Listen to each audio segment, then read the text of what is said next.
আলাইকুম। কে জামরুল মাখা খেয়েছেন বলেন তো? বড় আপু, চলো আজকে আমরা জামরুল মাখা করি।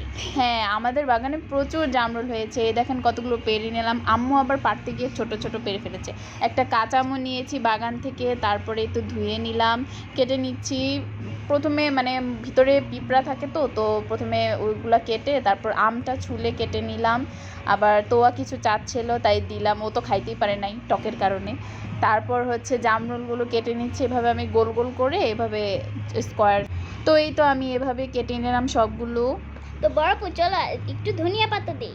হ্যাঁ, ধনিয়া পাতার গ্রান মানে অন্যরকম লাগে যে কোনো ভর্তাতেই। তো ধনিয়া পাতাগুলো কুচি করে নিলাম, কাঁচামরিচ নিলাম। মানে আমাদের একটু ঝাল বেশিই পছন্দ, এই জন্য আমরা কাঁচামরিচটা একটু বেশি নিয়েছি। তারপর একটু লবণ দিয়ে প্রথমে চটকে নিলাম, তারপর হচ্ছে চিনি দিলাম। চিনি আপনাদের ইচ্ছা অনুযায়ী দিন, কারণ জামরুল একটু মানে কম মিষ্টি হয়, এই তো মাখা করে খেয়ে